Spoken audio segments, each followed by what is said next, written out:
하나님의 말씀 함께 나누겠습니다. 열왕기하 3장 13절로 27절까지 말씀입니다. 13절로 27절까지 말씀 교독하시겠습니다. 엘리사가 이스라엘 왕에게 이르되 내가 당신과 무슨 상관이 있나이까? 당신의 부친의 선지자들과 당신의 모친의 선지자들에게 가소서 하니 이스라엘 왕이 그에게 이르되 그렇지 아니하니이다. 여호와께서 이 세 왕을 불러 모아 모압의 손에 넘기려 하시나이다 하니라. 엘리사가 이르되 내가 섬기는 만군의 여호와께서 살아계심을 두고 맹세하노니 내가 만일 유다의 왕 여호사밧의 얼굴을 봄이 아니면 그 앞에서 당신을 향하지도 아니하고 보지도 아니하였으리라. 이제 내게로 검은고 탈 자를 불러오소서 하니라. 검은고 타는 자가 검은고를 탈 때에 여호와의 손이 엘리사 위에 있더니 그가 이르되 여호와의 말씀이 이 골짜기에 개천이 만연하셨나이다. 여호와께서 이르시기를 너희가 바람도 보지 못하고 비도 보지 못하되 이 골짜기에 물이 가득하여 너희와 너희의 가축과 짐승이 마시리라 하셨나이다. 이것은 여호와께서 보시기에 작은 일이라. 여호와께서도 모압 사람도 당신의 손에 넘기시리니 당신들이 모든 견고한 성읍과 모든 아름다운 성읍을 치고 모든 좋은 나무를 베고 모든 샘을 메우고 돌로 모든 좋은 밭을 헐리이다 하더니 이럴 때에 물이 에돔 쪽에서부터 흘러서 그 땅에 가득하였더라. 모압의 모든 사람은 왕들이 올라와서 자기를 치려 한다 함을 듣고 갑옷 입은 만한 자들부터 그 이상이 다 모여 그 경계에 서 있더라. 아침에 모압 사람이 일찍 일어나서 해가 물에 비침으로 낮은 벼물이 불고 피와 같음을 보고 이르되 이는 피라. 틀림없이 저 왕들이 싸워 서로 죽인 것이로다. 모압 사람아 이제 노력하려 가자 하고 이스라엘 진에 이르니 이스라엘 사람이 일어나 모압 사람을 쳐서 그들 앞에서 도망하고 그 지경에 들어가며 모압 사람을 치고 그 성읍 등을 쳐서 헐고 각기 돌을 던져 모든 좋은 밭에 가득하게 하고 모든 샘을 메우고 모든 좋은 나무를 베고 기라리스의 돌들을 남기고 물매꾼들이 두루 다니며 치니라. 모압 왕이 전세를 극렬하여 당하기를 어려움을 보고 갈찬 군산 700명을 거느리고 돌파하여 지나가서 에돔 왕에게로 가고자 하지 못하고 같이 있습니다. 이에 자기 왕을 이어 왕이 될 맏아들을 데려와 성 위에 번제를 드린지라. 이스라엘에게 크게 경노함이 임하매 그들이 떠나 각기 고국으로 돌아갔더라. 아멘. 오늘 말씀은요, 어제 주일 목사님께서 전하신 말씀과 계속 연결되는 그런 말씀의 내용입니다. 이스라엘의 왕 여호람, 그리고 유다의 왕 여호사밧, 그리고 형제 국가인 에돔은 야곱의 형인 에서의 후손이 에돔 아닙니까? 그래서 이 에돔은 이스라엘의 유다의 형제 국가였어요. 이렇게 북이스라엘과 남유다와 에돔 이 세 나라가 연합군이 되어서 모압을 치는 내용이 계속해서 이어지고 있습니다. 모압은 어떤 족속입니까? 모압은 아브라함의 조카 롯이 있잖아요. 그 롯의 롯 아버지와 첫 딸과 부적절한 관계를 통해서 낳은 자녀의 후손이 바로 모압입니다. 모압을 치기 위해서 에돔 광야로 가고 있습니다. 그렇다면 왜 이 전쟁이 일어났을까? 여호람 이스라엘의 왕은 왜 이 전쟁을 일으켰습니까? 그것은 바로 북이스라엘의 자기 부왕인 아합, 거의 절대 군주였습니다. 22년이라고 하는 정말로 하나님 없이 철통과 같은 그런 군주로 북이스라엘을 다스렸어요. 이런 절대 군주가 죽고 나서 그의 아들 아하시아가 왕이 됐는데 이게 무슨 일입니까? 어이없는 일이 벌어졌죠. 난간에서 떨어서 왕이 된 지 2년 만에 난간에서 떨어져서 시름시름 앓다가 어떻게 죽었어요. 그러자 아합의 다음 아들인 이 여호람이 왕이 된 거예요. 그러자 에돔이 이렇게 혼란스러운 나라, 왕국, 그리고 부왕부터 아들들이 이어지는 이 왕위의 어떤 상황을 보면서 이스라엘의 국력이 굉장히 많이 쇠하여졌어요. 그러자 에돔이 말합니다. 더 이상 북이스라엘에게 우리가 사대하지 말자. 그를 섬기지 말자. 지금까지 어린 양의 털 10만 마리와 그리고 숫양의 10만 마리의 털을 늘 조공으로 바쳤어요. 엄청난 양인 겁니다. 이것을 조공으로 이스라엘에게 바쳤는데 더 이상 바치지 말자. 사대하지 말자. 이제 갈 길 가자. 바로 이것이 에돔의 모습이었어요. 여호람이 왕이 되자 바로 이 에돔이 그날을 사대하지 않고 배반하자 전쟁을 일으킨 거예요. 근데 혼자는 도저히 이 모압을 이길 수가 없어요. 그러자 남유다인 여호사밧 그리고 형제국가인 에돔을 끌어들인 겁니다. 결국은 엄청난 군사를 데리고 그리고 말들을 데리고 에돔을 치기 위해 나가고 있습니다. 그런데 문제가 발생했습니다. 7일 만에 물이 떨어졌어요. 물이 떨어졌습니다. 물이 떨어져서 에돔 광야에서 물이 떨어졌어요. 모압을 치러 가는데 물이 떨어졌어요. 이 물이라고 하는 것은 사람이 어찌할 수 없는 영역입니다. 전쟁을 위해서 창과 칼과 군사와 병거와 말들은 다 준비했어요. 완벽하게 준비했어요. 새 왕국이 이 모든 것을 연합해서 전략을 짜고 지금 어떻게 모압을 치러 온 거예요. 그런데 사람이 할 수 없는 것, 사람이 준비할 수 없는 광야에서의 물이었어요. 물론 이들이 물이 어디에 있을까 다 계획하고 갔겠죠. 그리고 물을 나름대로 준비하고 갔겠죠. 그런데 물이 떨어지자 그들은 전쟁을 할 수 있다 없다? 못하는 상황이 된 거예요. 사람의 영역에 할 수 있는 영역의 문제가 아니라고 하는 거예요. 하나님께 맡기고 그분의 역사를 우리는 이 물이라고 하는 늘 흔하게 지금 우리에게 늘 흔하게 있지만 이 흔한 물이 없을 때 이들은 자기들이 세웠던 모든 것을 포기할 수밖에 없는 거죠. 이런 상황에 직면하고 있는 겁니다. 결국 하나님의 사람 엘리사를 부르기 시작합니다. 여호사밧이 물어요. 이런 엄청난 난관에서 이것을 극복할 수 있는 것을 하나님께 물어야 되는데 이 땅에는 하나님의 선지자가 없느냐라고 묻죠. 그러자 여호람이 엘리사가 있습니다. 그를 불러라. 근데 엘리사와 여호람은 별로 관계가 좋지가 않은 거예요. 어쩔 수 없이 불렀어요. 그리고 그에게 이 전쟁의 승패를 묻습니다. 그 방법을 청해요. 이 물을 떨어졌는데 우리가 어떻게 이 전쟁을 치를 수 있을까? 그러자 13절에 오늘 읽지는 않았지만 13절에 그렇죠. 한번 14절 한번 볼까요? 오늘 13절부터니까요. 같이 보겠습니다. 엘리사가 이스라엘 왕에게 이르되 내가 당신과 무슨 상관이 있나이까?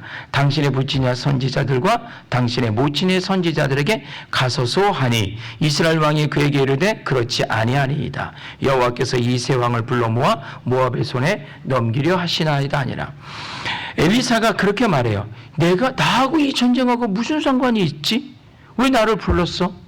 정말 궁금하다면 당신의 부왕인 아합의 부친의 선지자에게 묻고 너의 모친의 선지자에게 물어. 이 전쟁은 하나님과 전혀 상관이 있다 없다? 없는 전쟁이다. 그걸 말하고 있는 거예요. 나도 하나님의 선지자로서 너에게 할 말이 없다라고 하는 거예요. 그 이유는 분명합니다. 전쟁을 일으킬 때 이스라엘의 남쪽 유다나 북이스라엘 모든 이스라엘 유대인들은 전쟁을 일으킬 때 먼저 누구한테 물어야 됩니까? 그렇죠. 하나님께 여쭙는 겁니다. 그리고 하나님께 이 전쟁의 결과를 어떻게 하는 겁니까? 맡기는 겁니다. 사람의 전쟁을 하는 것 같지만 하나님의 방법으로 하는 거예요. 이것이 불분문이에요. 절대 바뀔 수 없는 거예요. 그런데 하나님께 전혀 묻지도 않고 남쪽 왕까지 오고 에돔 형제국까지 와서 전쟁을 일으켰어요. 하나님하고 전혀 상관없는 그런 일입니다. 엘리사가 이렇게 말한 데는 분명한 이유가 있는 거예요. 엘리사는 굉장히 흥분해서 이렇게 지금 말하고 있는 거예요. 그런데 참 재미있는 이 전쟁과 거의 흡사한 전쟁이 바로 열왕기상에 나옵니다. 열왕기상 22장에 아주 비슷한 얘기가 나와요. 열왕기상 22장에 암몬 국가와 이스라엘의 전쟁을 이룹니다. 암몬은 누구냐? 롯의 롯과 둘째 딸이 부적절한 관계에서 낳은 후손이에요. 모압은 첫째 딸이고요. 암몬은 둘째 딸이었어요. 예. 이들과의 전쟁이 있었는데 이때 여호람의 부친 왕 아합이 이 전쟁을 일으켰어요. 이 전쟁을. 그때 남쪽 유다의 여호사밧을 또 불러들였어요. 그리고 전쟁을 치러하자 여호사밧이, 남쪽 유다의 여호사밧이 말합니다. 아합이요, 이 전쟁을 이길 수 있는지 하나님께 여쭤봤습니까? 또 물었어요. 그러자 안 물었는데 물읍시다.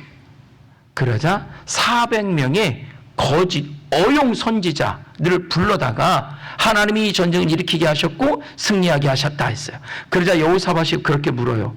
아, 이거 미심쩍은데 진짜 하나님의 사람 또 없습니까? 하자 그때야 미가야라는 사람이 있는데 이 사람은 나에게 늘 흉한 예언만 해서 나 이 사람 예언 듣기 싫다라고 아합이 말해요. 아니다, 그 사람 불러오자. 불러서 그에게 예언을 듣는데 그 전쟁은 반드시 아합이 죽는다, 진다, 북이스라엘이 진다, 하지 말아라 하는 예언을 내립니다. 바로 그 아합의 아들 여호람이 전쟁을 일으켰는데 누구나 여호사밧과 함께 일으켰어요. 똑같은 상황이 벌어진 거예요. 여호사밧은 똑같이 그의 부친인 아합 왕 때도 물었어요. 이 전쟁이 하나님이 허락한 겁니까? 그리고 이 두 번째 그의 아들 여호람과 함께 전쟁을 치를 때도 또 묻습니다. 하나님의 선지자가 있습니까? 여호사밧이 또 물어요. 결론은 이 전쟁의 승리의 원인은 여호사밧이었어요. 여호사밧의 무엇으로 인해서? 바로 하나님께 여쭙는 것, 하나님께 이 전쟁을 맡기는 그 마음 중심 때문에 이 전쟁을 승리할 수 있었다라고 하는 거예요. 엘리사가 말합니다. 내가 여호와의 이름으로 맹세하는데 예언하고 싶지 않고 나와 상관없는 이 전쟁 그냥 가려고 했는데 저기 보니 여호사밧이 있구나. 여호사밧이. 그리고 여호사밧이 나를 청하게 하였구나. 바로 그런 거예요. 그리고 내가 저 여호사밧을 얼굴을 보니 하나님의 뜻을 전하겠다. 여호사밧 때문에 내가 이 전쟁의 승패를 알려주겠다 하고 예언을 합니다. 하나님께 묻지 않는 전쟁에서 물이 떨어지는 엄청난 일이 벌어지자 위기가 찾아오자 그때서야 하나님의 사람 엘리사를 불렀던 거죠. 여호람은 그의 아버지 아합과 똑같은 꼴로 전쟁을 치르고 있었던 거예요. 이것을 바로 부전자전이다 이렇게 말하는 거죠. 엘리사가 말합니다. 15절에 검구를 타는 사람을 불러라. 여기서 왜 갑자기 검구를 타는 사람을 부르라 그랬을까요? 이것은 우리가 조금 말씀을 이룰 때마다 갑자기 이런 상황들이 가끔씩 성경에 나와요. 이거 좀 알 필요가 있습니다. 검구를 타는 사람을 부르는 이유는 엘리사가 지금 여호람 때문에 매우 흥분되어 있어요. 하나님과 상관없는 전쟁을 일으키고 하나님의 사람이 나를 분명히 알면서 나에게 이 전쟁을 점치라 하니 이 엘리사가 굉장히 흥분되어 있었던 상황이에요.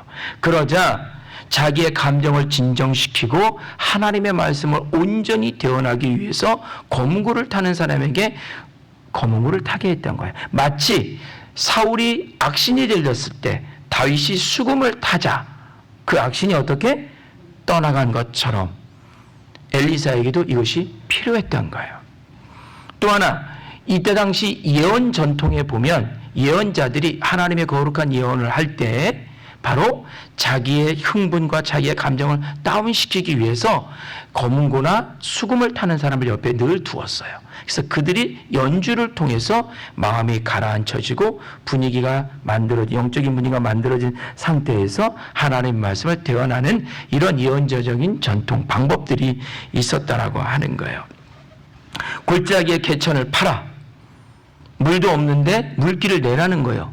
바람도 없는데 비를 보지도 못했는데 바람에 먼지만 날리는 그곳에 하나님이 엘리사에게 물길을 내라, 땅을 팔아 라고 했어요. 그러자 그 판 땅에 갑자기 물이 어떻게? 가득 찼습니다.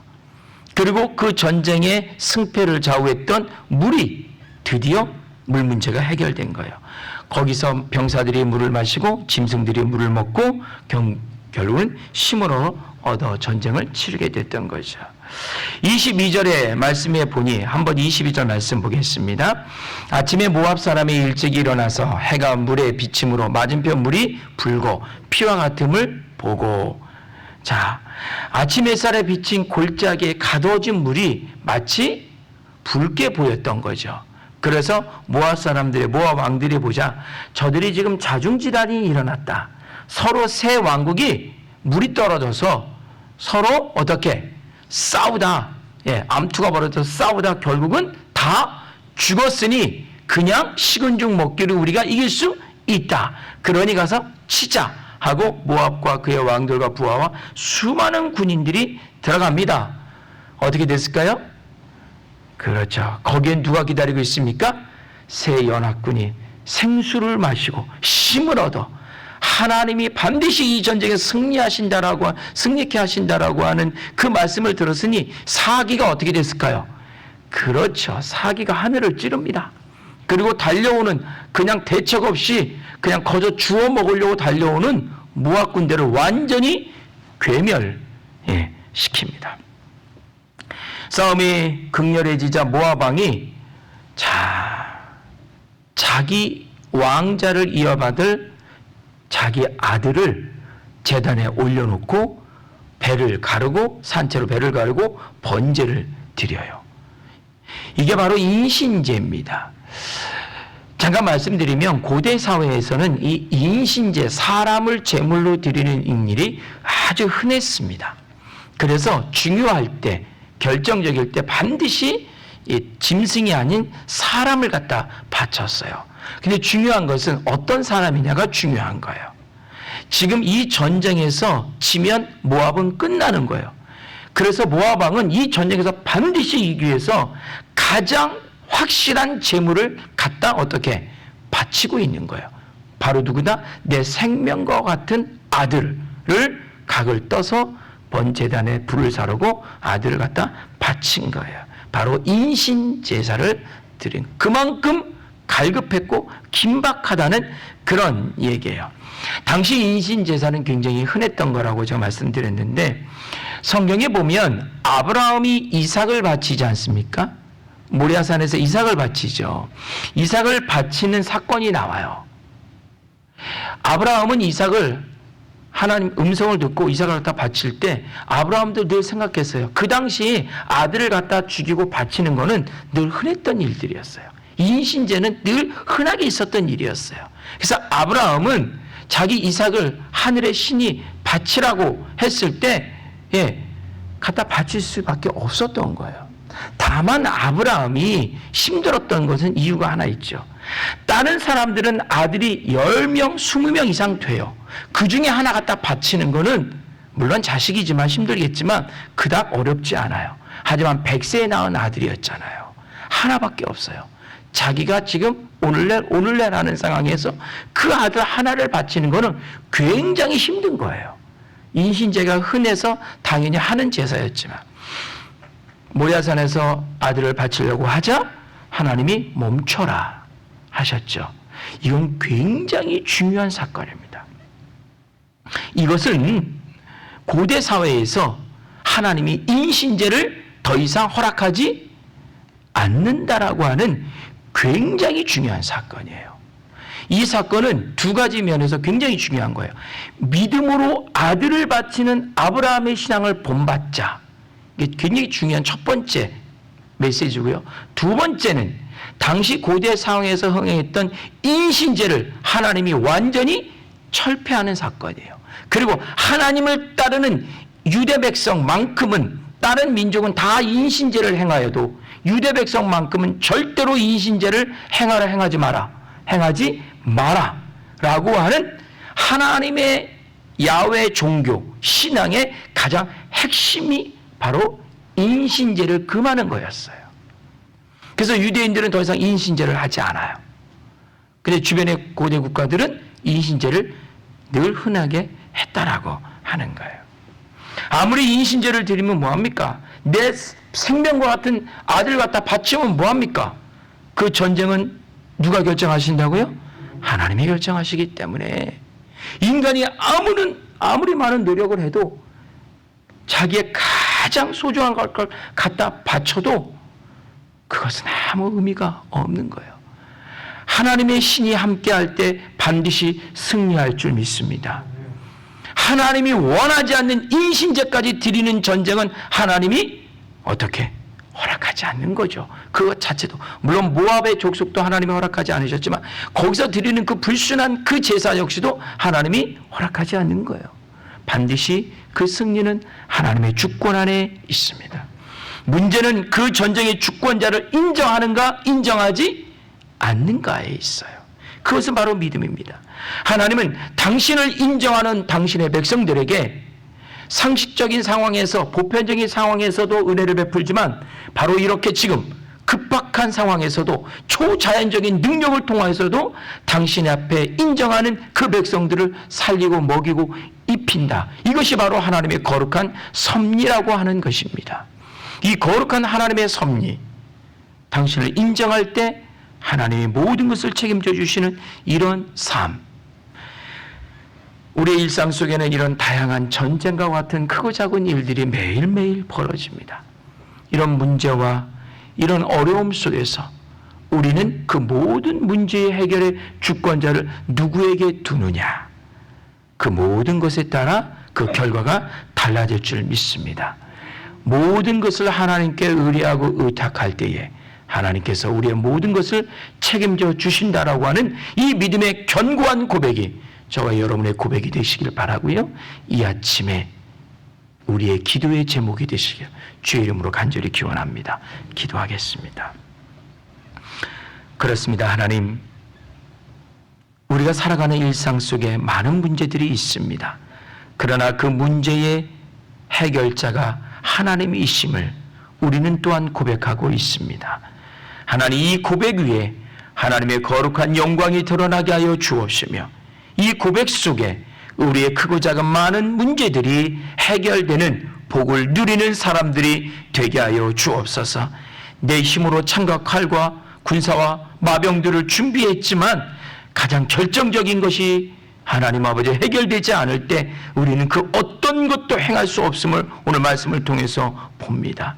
그 결정적인 것 하나님 손에 있는 줄 믿습니다.